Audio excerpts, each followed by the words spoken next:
सर्वांचे स्वागत आहे। आज आलो आहोत आपण दाबली धांधरे गावामध्ये। गेल्या बऱ्याच दिवसापासून दाबलीच्या ग्रामपंचायतचा अव्याढव्य कारभारच्या वाचा फोडण्यासाठी सतत आपल्या गावातील पत्रकार गजानन पाटील, सामाजिक कार्यकर्ते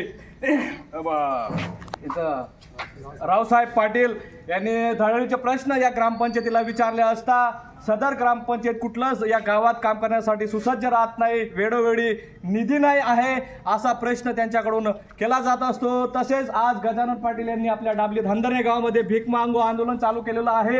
आज मी त्या अनुषंगाने त्यांना देखील मी एक निधी दिलेला आहे। खऱ्या अर्थानं आज मी या ग्रामपंचायत प्रशासनाला निवेदन करू इच्छितो का खरंच आपल्याकडे निधी नाही आहे का कोणाचं काय होतं की या ग्रामपंचायतीवर लिकेज संदर्भामध्ये ग्रामपंचायतच्या व्यवहारासंबंधित रावसाहेब पाटील, गजानन पाटील तिथं त्या ग्रामसेवकांना प्रश्न विचारतात, तिथल्या त्या पदाधिकाऱ्यांना प्रश्न विचारत असतात आणि उलटपरीने त्या ग्रामपंचायत कर्मचाऱ्यांकडून त्यांच्यावर कुठंतरी पोलीस FIR ची नोंदणी ते करत असतात। त्या अनुषंगाने आपण आलेलो आहोत। आपण आज त्यांना विचारणार आहोत नेमकं वस्तुस्थिती काय होती। गजानन पाटील, जेव्हा तुम्ही ग्रामपंचायतमध्ये गेले कुणाला काय बोलले होते का तुम्ही? ग्रामसेवकांना प्रश्न निर्माण केला की जागोजागी लिकेज आहेत, पाण्याचे जी पिण्याची पाईपलाईन आहेत, जागोजागी लिकेज असताना लोकांना आरोग्याचा धोका निर्माण होतो। तेव्हा ग्रामपंचायत ग्रामसेवकांना जबाब विचारला असता ते स्पष्ट उत्तर द्या की आमच्याकडे निधी नाही। सदर परवाची घटनाशी झाली। रावसाहेब पाटील यांनी शिपायांना विचारलं की पाणी केव्हा सोडणार, तर शिपायांनी स्पष्ट जबाब दिला जोपर्यंत तुम्ही घरपट्टी पाणपट्टी भरत नाही तोपर्यंत आम्ही पाणी सोडणार नाही। तरच रावसाहेब यांनी ग्रामसेवकांना फोन केला रात्री। ग्रामसेवकांना त्यांनी जबाब विचारला, ग्रामसेवक भाऊसाहेब का असं GR आला आहे का की तुम्ही शिपायांना असं सांगितलं आहे का? ग्रामसेवकांनी तसं नाही सांगितलं, परंतु शिपायांची ही हुकुमशाही किंवा आम्ही पाणी सोडणार नाही, तुम्हाला जे करायचं ते करा। ज्या दिवशी ही घटना झाली त्या दिवशी रावसाहेब पाटील पण होते का? तुम्हाला काय सांगितलं? तुम्ही त्या शिपायांना धमकी दिली होती का? असा काही प्रकार झाला होता का त्यावेळेस? तसं काही झालेलं नाही होतं। फक्त त्यांना विचारलं की पाणी केव्हा सोडणार। त्यांनी सांगितलं की आमच्याकडे तसं काही नाही, फक्त घरपट्टी पाणपट्टी भरा, त्यामुळे तेव्हाच पाणी सोडू, याच्या आम्ही पाणी काय सोडणार नाही। फक्त एकच विषय आहे की गावाला फक्त पाणी पाहिजे। ज्या घटनेला गावाला पाणी द्यावं, पण त्यांचं काय असं सांगायचं काम नाही की आम्ही घरपट्टी पाणपट्टी भरून तेव्हाच पाणी सोडू। सर्व ग्रामसेवक भाऊसाहेबला बी विनंती। त्या दिवशी किती लोक होते तिथं? 50-60 लोक होते तिथं आणि त्यांचं असं म्हणणं आहे की आम्हाला शिवीगाळ केली, शिवी ठार मारायची, असा काही प्रकार झाला होता का? काहीच प्रकार झालेला नाही। सर्व म्हणजे स्फोटक आहेत माणसं, विचारून बघायचं की पोलीस प्रशासन बी आलं की विचारायला की पत्रकार भाऊंनी काय बोललेलं असेल, तसं काहीच नाही।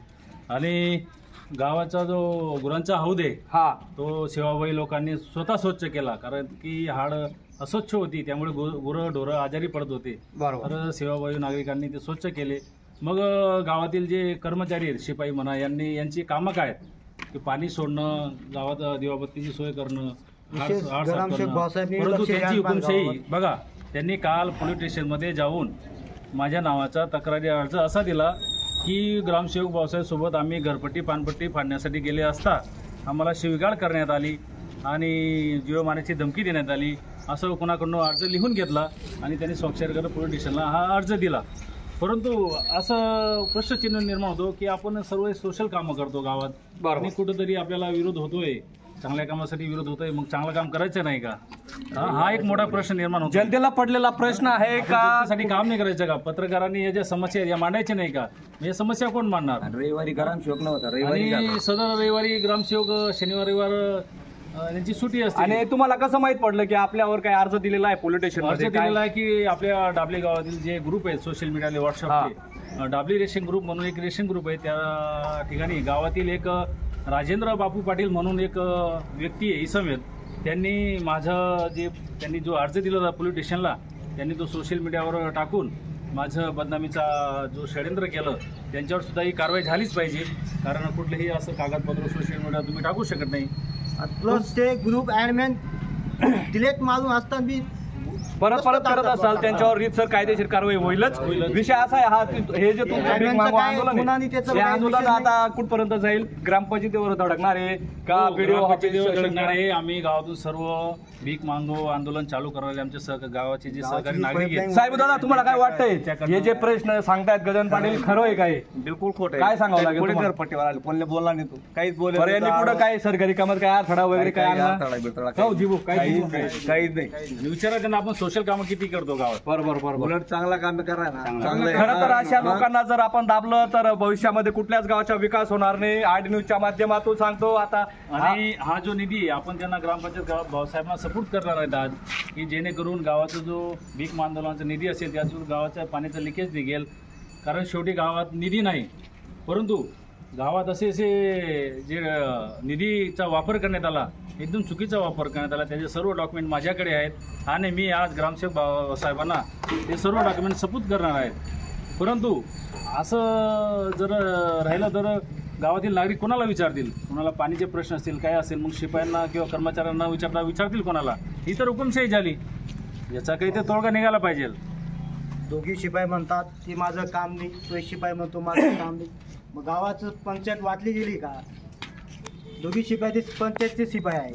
शिपाईने असं म्हणायला नको की आम्ही एकच पंचायतचे आहोत, पण ते याला सांगतात की माझं काम नाही, ते माझं काम नाही. या विषयावर लक्ष द्यावं. या विषयावर जे ग्रामपंचायत शिपाई आहे, यांनी वेळोवेळी गावातील नागरिकांवर असे अर्ज दाखल केलेले आहेत. आमचे मित्र राम पाटील यांच्यावर सुद्धा काही वर्षापूर्वी असाच एक खोटा नाटा गुन्हा दाखल करण्यात आला होता. आणि ठीक आहे, दुसरे लोक आहेत, मग हे लोक असंच काम करतात की जो चांगला काम करत असेल. आपण आता जाणून घेऊया माजी सरपंच किशोर पाटील यांच्याकडून. आप्पासाहेब, तुम्ही पण ग्रामपंचायतचा कारभार चालवला होता, असा अव्याढव्य कारभार कुठं तुम्हाला पाहायला मिळाला होता का? तुम्ही केलं होतं का? काय म्हणणं आहे तुमचं? व्यवस्थित पाणी शिपायांनी असा प्रकार केला पाहिजे का? शिपायांना अधिकार नाही रविवारच्या दिवशी बरोबर घरपट्टी जमा करा.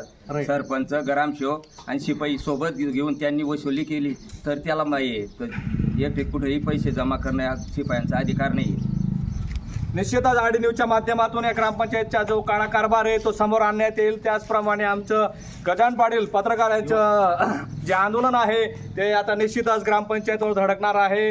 आणि आपण त्या तालुक्यातील ग्रामविस्तार अधिकारी असतील, बीडीओ अधिकारी असतील यांना